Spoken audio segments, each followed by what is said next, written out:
ईश्वर सर्वभूतानां हृदय देशे अर्जुन तिष्ठति ब्राह्मणे सर्वभूतानि यंतरारूढ़ानि माया। प्रत्येक मनुष्य के हृदय में एक ईश्वर वास करता है अर्जुन। उसका जैसे जिसको मन करता है वैसे चलाता है। तो किसी दूसरे के प्रति कटु भाव रखना अज्ञानता का लक्षण होता है। अगर अतीत में, भूतकाल में आपके साथ कुछ ऐसा घटित हुआ है तो आप उसको पकड़ कर बैठे हुए हो। उसको यदि छोड़ दोगे तो कोई कष्ट नहीं है, कोई दुख नहीं है। अगर आप ही ने पकड़ के रखा हुआ है तो सोचने वाली बात है कि आप उसको छोड़ भी सकते हो। जब आप बोलते हो परंतु मैं कोशिश करता हूं या करती हूं परंतु छोड़ नहीं पाती, तो ये बहाना मात्र है। अगर दृढ़ हो तो त्याग तो एक क्षण लगता है। तो ऐसे ही मनुष्य सोचता है मेरे भाव जो है मुझसे बंधे हुए हैं, मेरे जो अनुभव हैं, जिन परिस्थितियों से मैं गुजरा हूं वो मुझसे बंधी हुई हैं। परंतु वास्तविकता यह है कि आपने उनको बांध रखा है, आपने उनको पकड़ के रखा हुआ है। रस्सी भी आप ही के हाथ में है और लाठी भी आप ही के हाथ में है। अगर छोड़ोगे तो सुखी होगे, प्रसन्न होगे, शांत होगे, आनंद से जीवन को जियोगे, भगवत गीता का अर्थ समझ पाओगे, जीवन को गीत की भांति गा सकोगे बिना दूसरों को बोर किए हुए। नहीं तो जब आप बोलोगे दूसरा कान बंद करने को भागेगा। तो चौथा जो मार्ग है, चौथा जो ज्ञान का पड़ाव है भगवत गीता में, जिसमें श्री भगवान ने कोई संशय नहीं रखा है, पहला तो है कि अर्जुन एक से अधिक रास्ते हैं।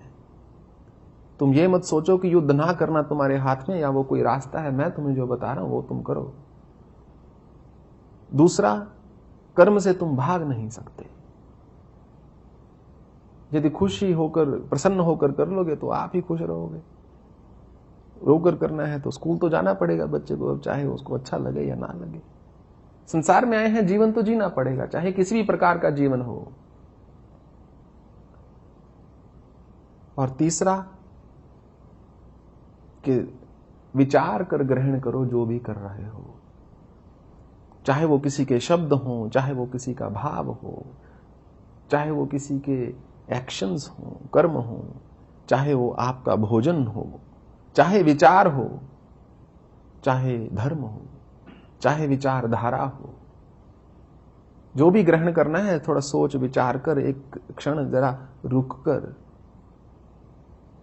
कि क्या यही मेरा पथ है, क्या इस पर मैं चलना चाहता हूं। स्मृति से, अभ्यास से, वैराग्य से जीवन को जिएंगे थोड़ा सा, तो हर चीज का रस बहुत अधिक आएगा। यदि आप सफेद हो जाएंगे तो बहुत सुंदर रंग चढ़ेगा। अगर दूषित होंगे और गंदे रहेंगे भीतर से तो कोई भी रंग कैसे चढ़ेगा। चौथा भगवान ने बताया है कृपा, कि तुम अपने कर्म में संलग्न रहो, तुम अपने कर्म पथ पर कार्यरत रहो, बाकी काम मेरा रहा। क्षिप्रम भवति धर्मात्मा शाश्वत शांतिम निगच्छति कौन्तेय प्रतिजानहि नामे भक्ता प्रणश्यति। मूढ़ भी धर्मात्मा हो जाएगा अर्जुन, और ऐसी अद्भुत असीम शांति की अनुभूति करेगा जिसका कि बयान नहीं किया जा सकता, जिसकी की व्याख्या नहीं की जा सकती। तुम इसको निश्चित रूप से जान लो अर्जुन कि मेरे भक्त का कभी नाश नहीं होता। कृपा, ग्रेस केवल उसी मनुष्य को मिलती है जो श्रद्धा से युक्त है, जिसको विश्वास है, जिसको फेथ है, उसी को ग्रेस मिल सकती है। जिसको फेथ नहीं है उसको कृपा नहीं मिल सकती। ऐसा नहीं कि वो व्यक्ति असफल होगा, बिल्कुल नहीं। वो बहुत सफल हो सकता है जीवन में, भौतिक कार्य में, आध्यात्मिक भी हो सकता है, परंतु जिसको बोला जाता है भगवत कृपा, वो उसी को प्राप्त होती है जिसका भाव है, जिसको दृढ़ विश्वास है कि मेरे एक ईश्वर हैं जो कि मेरी रक्षा कर रहे हैं। कहते हैं जब द्रौपदी का चीरहरण हुआ, उसने दुशासन को ऐसा नहीं बोला कि तुम मेरी साड़ी मत खींचो। दुशासन से कहीं अधिक विश्वास था उसको कृष्ण पे। तो उसने दुशासन को बोला कि तुम में आज जितना जोर है आजमा लो। यदि तुम वास्तव में ही बलवान हो, बलिष्ठ हो, कुंवर हो, तो आज खींचो साड़ी। ये नहीं बोला दुशासन मत खींचो मत खींचो, ऐसा नहीं बोला। बोला तुम में जोर है तो खींचो। कथा आती है एक शास्त्रों में, युद्ध खत्म हो गया, पांडव जीत गए, पांचाली साथ में बैठी है, तो धर्मराज बोलते हैं श्री कृष्ण से कि हे मधुसूदन, हमारे मन में एक संशय है, एक प्रश्न है कि जब द्रौपदी का चीरहरण हुआ था उस समय आपने आने में इतनी देर क्यों लगा दी? आपने दुशासन को उसी कक्ष में क्यों नहीं रोक दिया जहां द्रौपदी को वो केश से खींचकर लेकर आ रहा था? तो भगवान बोलते नहीं युधिष्ठिर, ये तुम्हारी धारणा जो है गलत है। मैंने तो आने में बिल्कुल देर नहीं लगाई। जब द्रौपदी का चीरहरण हो रहा था, इसने सबसे पहले भीष्म पितामह से बोला कि देखिए आपके कुल में क्या हो रहा है। भीष्म पितामह ने इसकी एक न सुनी। उन्होंने अपना सर नीचे कर लिया तो इसने धृतराष्ट्र से बोला कि आप राजा हैं, आप सम्राट हैं, आपकी सभा में ये क्या हो रहा है, उचित नहीं हो रहा है। उन्होंने भी एक न सुनी तो उसने कृपाचार्य से बोला, द्रोणाचार्य से बोला, तुम लोगों की ओर देखा, तुम पांचों पतियों की ओर देखा, तुमसे प्रार्थना की कि तुम महापराक्रमी पांडव हो और यहां पर वस्त्र डालकर नपुंसकों की तरह बैठे हुए हो। तुम अपनी पत्नी को नहीं बचा पा रहे। तुमने कुछ नहीं किया पांचों ने। तो इसने कर्ण से भी बोला। इसने दुर्योधन की ओर भी आशा से देखा कि शायद दुर्योधन का हृदय पिघल जाए, परंतु किसी ने इसकी एक ना सुनी। फिर भी द्रौपदी को स्वयं के ऊपर अभिमान था, स्वयं के ऊपर विश्वास था कि मैं अपने आप को नग्न नहीं होने दूंगी इस सभा में। तो जैसे ही दुशासन खींचने लगा इसकी साड़ी, इसने अपने पल्लू को स्वतः ही पकड़ लिया, स्वयं पकड़ लिया कि मैं दुशासन को अपना पल्लू नहीं खींचने दूंगी। परंतु दुशासन का बल तो द्रौपदी के बल से अधिक था। तो दुशासन ने जैसे ही जोर लगाया, पल्लू जो है साड़ी का वो नीचे आ गया। तो स्वयं को ढकने के लिए द्रौपदी ने दोनों हाथ ऐसे जोड़ लिए और बोला, हे केशव। वो इसकी पहली पुकार थी और मैं उसी क्षण प्रस्तुत हो गया।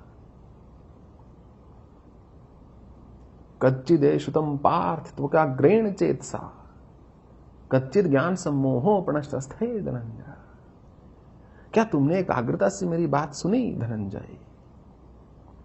और यदि सुनी तो क्या तुम्हारा मोह, मूढ़ता, अज्ञान नष्ट हुआ या नहीं? तो अर्जुन बोलते हैं, नष्ट मोह, मेरा मोह नष्ट हो गया प्रभु। स्मृतिर्लब्धा, और मुझे चेतना वापस आ गई है कि मेरे लिए क्या उचित है, मुझे क्या कर्म करना है। अब मैं स्मृति में स्थित हूं, अर्थात अब मैं माइंडफुल हूं, अब मैं सावधान हूं, अब मैं सचेत हूं। नष्ट मोह स्मृतिर्लब्धा तत्प्रसादाद मैं अच्युत। हे अच्युत, ये सब आपकी कृपा प्रसाद से संभव हुआ है, मेरे बल से या मेरे ज्ञान से नहीं, मेरी एकाग्रता से भी नहीं। नष्ट मोह स्मृतिर्लब्धा तत्प्रसादाद मैं अच्युत स्थितो अस्मि गत संदेह कृष्य वचनम तब। अब मैं अपनी बुद्धि का प्रयोग नहीं करूंगा। अर्जुन ने यह नहीं बोला मुझे ज्ञान प्राप्त हो गया या मुझे आत्म साक्षात्कार हो गया या मुझे बुद्धि आ गई, नहीं। उन्होंने बोला मेरा मोह नष्ट हो गया है और मुझे याद आ गया है मुझे क्या करना है, क्योंकि आपकी कृपा हुई है। स्थितो अस्मि गत संदेह, अब मेरे मन में कोई संदेह नहीं है, अब मैं अपनी स्थिति में स्थित हूं, अब मैंने संकल्प ले लिया है। कृष्य वचनम तब, अब जो आप बोलेंगे वही अर्जुन करेगा। अब जब चलाने वाले ही आप हैं तो मुझे अपनी बुद्धि क्यों लगानी। एक पति पत्नी, नया नया विवाह हुआ होता है, पत्नी को वो ला रहा होता है एक नाव के ऊपर, तो तूफान आ जाता है। छोटी सी नाव होती है और ऐसे डगमगाने लगती है। तो जो लड़की है वो बहुत घबरा जाती है। उसकी तो बहुत आशाएं थी, बहुत स्वप्न थे, मेरा जीवन ऐसा होगा वैसा होगा, मैं आगे जाकर ऐसे रहूंगी, पति को ऐसे रखूंगी। यहां तो नाव डगमगा रही है, अभी ससुराल पहुंची नहीं। वैसे ससुराल में पहुंच के भी डगमगाती ही है यहां तो अभी पहुंची भी नहीं और नाव डगमगा रही है। तो अपने पति को बोलती है तुम इतने शांत बैठे हो, हमारी यहां नाव डूब सकती है, कुछ करो। तो वो शांत रहता है। अगर एक व्यक्ति अशांत हो और दूसरा बहुत शांत हो तो जो अशांत होता है उसको बहुत क्रोध आता है। तो वो और व्याकुल हो रही है और विचलित हो रही है और क्रुद्ध हो रही है, बोल रही है तुम कुछ कर नहीं रहे, अगर नाव डूब गई तो हम दोनों जाएंगे, मुझे तो तैरना नहीं आता। तो उस जो व्यक्ति होता है, जो पुरुष होता है, एक श्रेष्ठ शस्त्रधारी होता है, तो अपनी तलवार निकालता है ऐसे और पत्नी के पास से ऐसे ले जाता है। पत्नी जो है विचलित नहीं होती। तो पूछता है उसको तुम घबराई क्यों नहीं, अगर मैं तुम्हें अभी मार देता तो। बोलती नहीं, तुम मेरे पति हो, मुझे दृढ़ विश्वास है कि तुम मुझे कभी हानि नहीं पहुंचाओगे, तो मुझे एक भयभीत होने की क्या आवश्यकता है। तो पति बोलता है ऐसे ही मुझे दृढ़ विश्वास है कि वो केवल तलवार से खेल रहा है, मारने वाला नहीं है। हमारे चिल्लाने से क्या तूफान रुक जाएगा, क्या हो जाएगा, क्या नाव डगमगाना बंद कर देगी। कहते हैं कि स्त्री की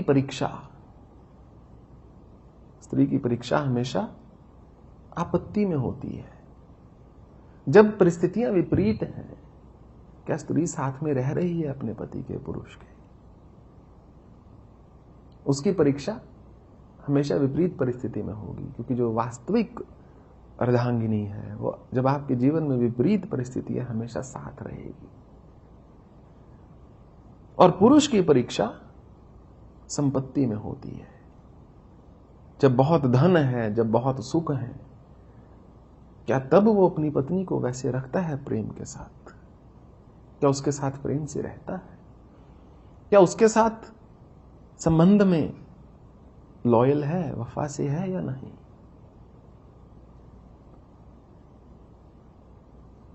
तो जब जीवन में सब कुछ अनुकूल है, तब आपका जीवन जीने का ढंग क्या है, आपकी वास्तविकता तो उससे पता चलती है। और इसीलिए श्री कृष्ण ने बार बार बोला है कि तुम सम रहो अर्जुन, सम रहो, ऊपर नीचे मत हो जाना।